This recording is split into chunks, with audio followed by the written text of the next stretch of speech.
Okay, Jerry, I appreciate your coming today to listen to me, and I'll try to make this brief. If not interesting, it'll be brief. So, my name is Darrell Kirkendall, and I'm 85 years old. In 2 days, I'll be 85. I'm living in Cincinnati, Ohio, in a retirement community, a retirement home. I have 2 sons. The older son is named Alan, who lives in Germany. I have a younger son who lives here in Cincinnati named Dave. And that's really why I'm here, thanks to Dave and his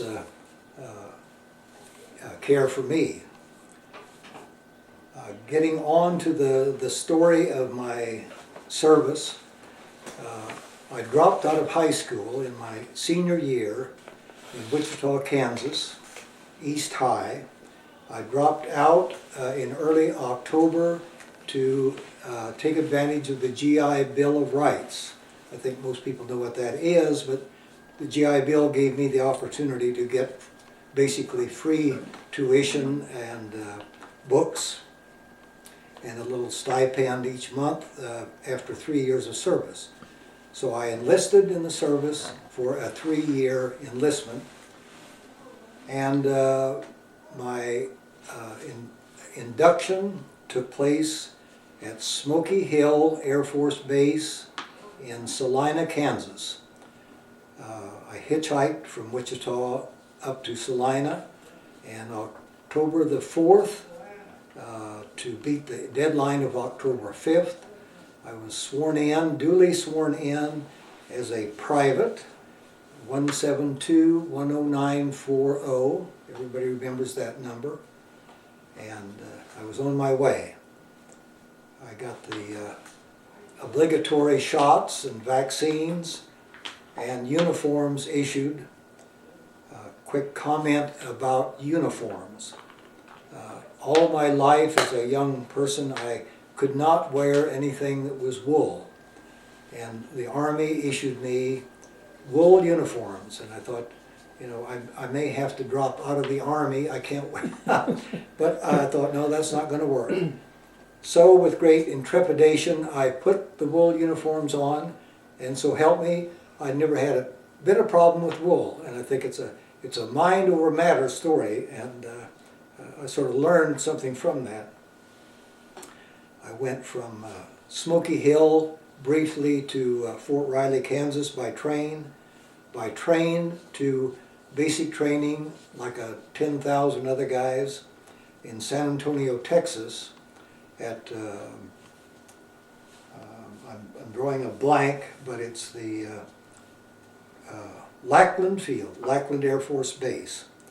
I won't dwell on my basic training. It was very easy, really. I was 17 years old. All the guys that I was in service with were young and in good shape, so all of us went through basic training with virtually no trouble. I have a story. Attention residents, the mail has arrived. Back on camera. Okay, I have a cute story to tell about a friend of mine in basic training named Mike Senna, S-E-N-N-A, and Mike was my age, 17 years old, and he was from Colorado, Pueblo, Colorado. Very nice, handsome young guy, and he and I became pretty good friends. It turned out that Mike played golf, and I played golf. So we agreed that on a Sunday, even in basic training, we had Sundays off, so we decided to play golf. Well, we got to the golf course. We rented golf clubs. We didn't have golf clubs. Mike Senna stood at the first tee, and he asked the starter at the tee where was the pin on the first hole.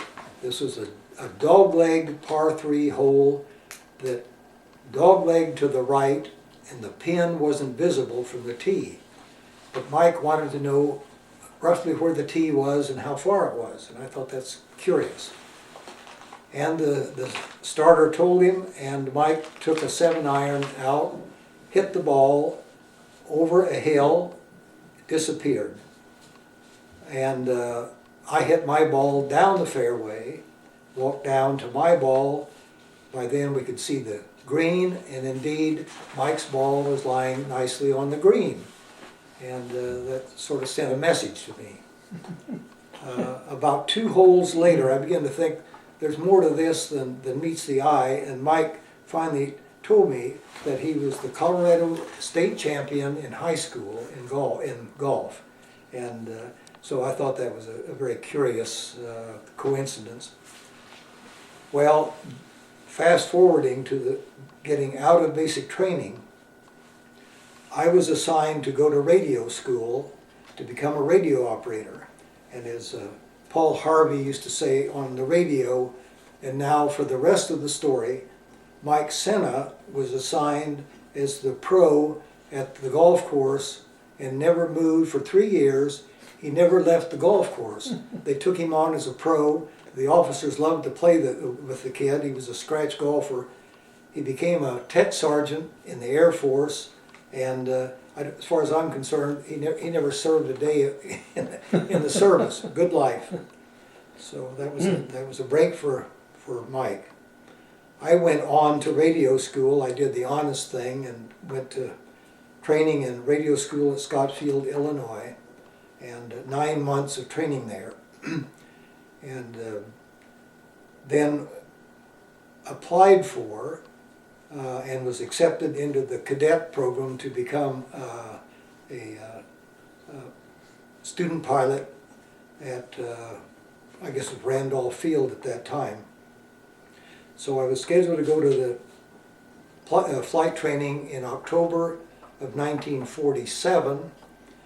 I was all ready to check out of Scott Field, and I got a letter from the government saying that that cadet training program had been canceled for any GI who was younger than 20. So I was 17 at the time, and I had to bail out of the cadet training program. A big disappointment to me. I went on to San Angelo, Texas. I transferred from Scott Field, spent about a year in San Angelo doing radio repair work at the Goodfellow Field base. And on a morning, like a Tuesday morning, the top sergeant in our squadron asked me if I was interested in going overseas. Well, by then I'd been in the service 2 years, and I thought it's not likely that I can go overseas, but it turned out, he said, no, I can get you over there if you want to go. So I said, yeah, I'd like to go. And a few hours later, he saw me on the base and said, well, why are you still here? And I said, well, I'm assuming somebody will come tell me when I'm supposed to go. And so you're supposed to be off the base today. Well, in 2 or 3 hours, I got my clothes packed, and indeed, I was on a train on my way back to my home for a couple of days, and then to Camp Kilmer, New Jersey, and scheduled for a ship to go over to Bremerhaven. At Camp Kilmer, New Jersey, we had about 400 GIs all going on the same troop ship. We had an interesting captain of the ship who brought us all together, 400 of us, in a stadium, and explained about the ship going over to Germany, told us a little bit about how long the trip would take, and put us all at ease with all of his comforting words. And then his last parting remark, he said, I know some of you fellows have never been on a ship before. I want to make you feel comfortable. I will tell you now that for the entire trip, we'll never be more than 2 miles away from land. And we thought that was odd, and then he pointed straight down, which gave us a great deal of comfort. but we did make the trip, and it was kind of a lumpy trip, but no problems. We landed at Bremerhaven, spent a few days there. Excuse me, I'm going to have to take a drink of water here. Okay. Okay, we were put on an overnight train to Munich on a very luxurious German train, frankly nicer than any train I'd ridden on in the States. We arrived at Munich at the train station.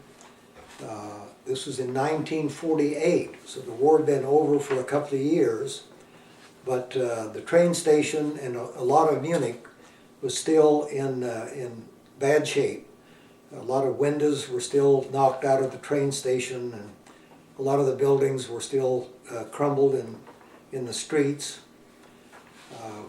We were taken by truck to the base that I was stationed at. Was in Freising, Germany, about 30 miles north of Munich. Very small town, Freising, F-R-E-I-S-I-N-G. It happened to be very near Dachau, one of the concentration camps there in Germany. I thought when I went to Germany that I was going to be a participant in the Berlin Airlift as a radio operator on airplanes flying in and out of Berlin.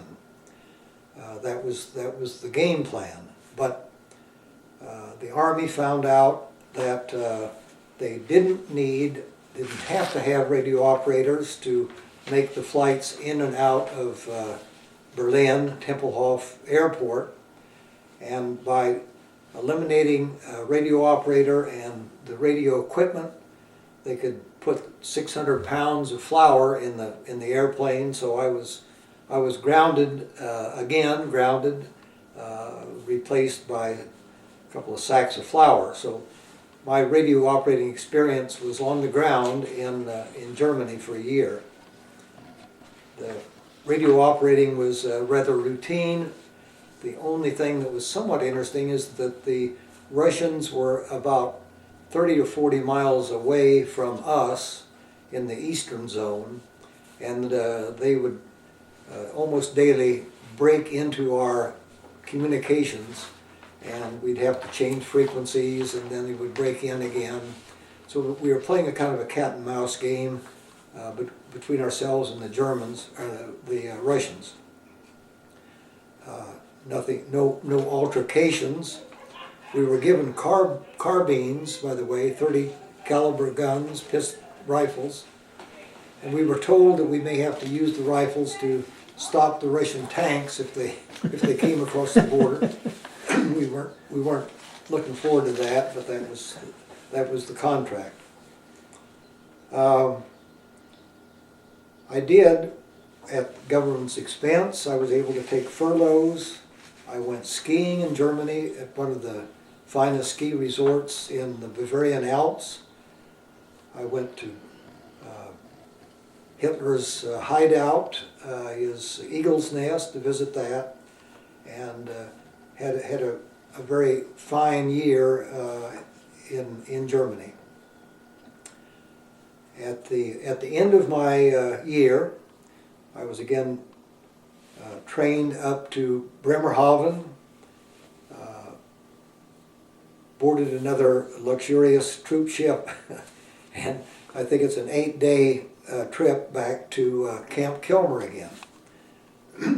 And I was slated to be discharged from Camp Kilmer, and after a week of waiting to get my papers in order and so on, I was given $100, mustering out pay.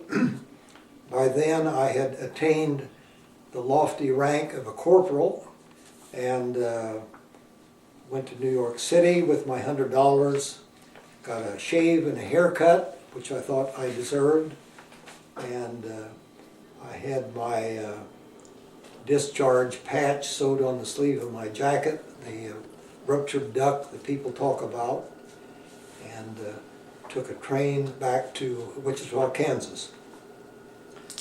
that, I think, in essence, is my 3-year tour. I think back on the time that I spent, and as I said in writing my autobiography, and I'm going to read, if I may, read the last paragraph from that. Looking back at the entire enlistment period, I think the country served me as much as I served the country. But I will add that the day I enlisted, I knew that I was government property, and if they wanted me to pick up a shovel and attack a tank, I would have to follow orders. In that sense, I was on call and served my country simply by being there. And I take pride in that. I think that concludes my story, Jerry. I know there are much more interesting stories, but my 3 years in the service were extremely worthwhile. I recommend it highly. Thank you very much. Well, Darrell, thank you. I just have a couple questions. During that time period in the mid-40s, what sort of cutting-edge technology was utilized by you folks in the communications? Well, I guess at the time, Jerry, it probably was cutting edge. Today, it would be considered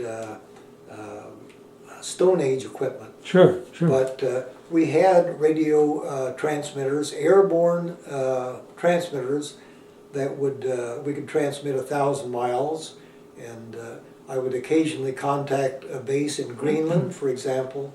From Scottsfield, Illinois, I could talk to Greenland by code, by telegraph.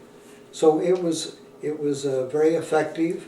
I was very comfortable with the equipment that we had. Now, was this with voice or was this with Morse code?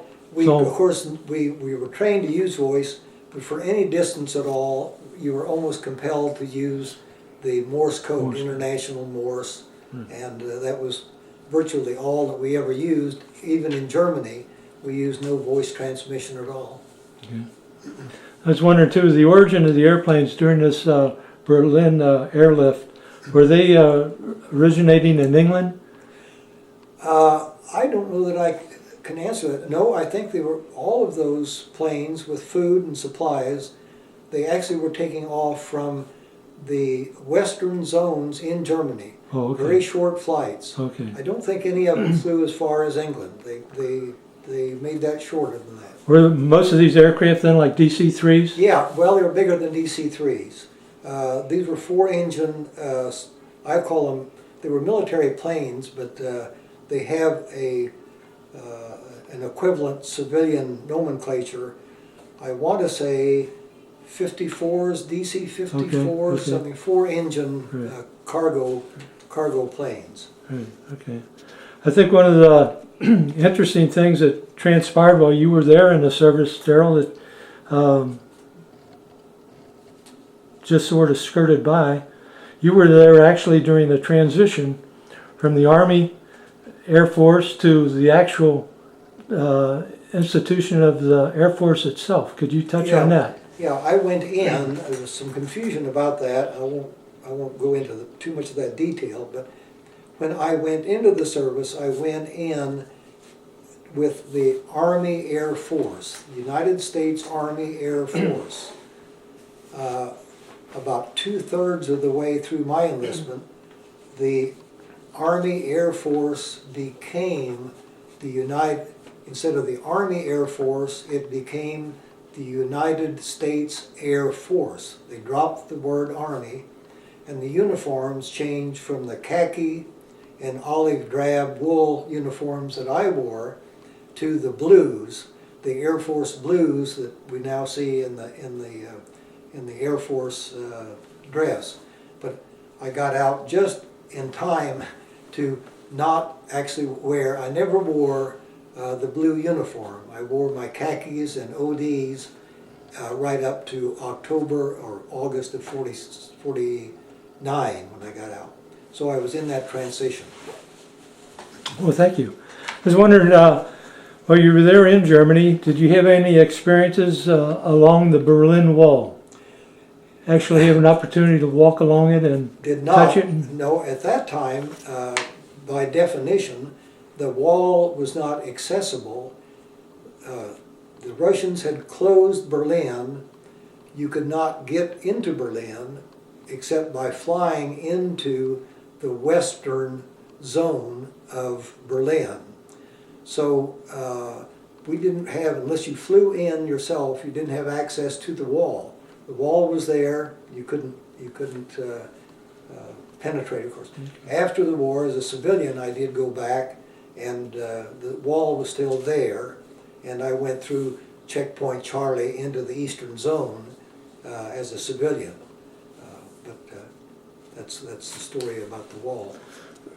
Were you ever able to view the areas where you served in the Air Force on your civilian jobs? Yeah, I went back 2 or 3 years ago. I went back to Freising, Germany, where I was stationed, and regrettably, I couldn't find any traces of the base that I was stationed in. That was by then 40 years ago. Sure. Or 50. That's all been plowed under. The downtown Freising remains much the same as a town, but the base and all of that, I couldn't see anything. Yeah.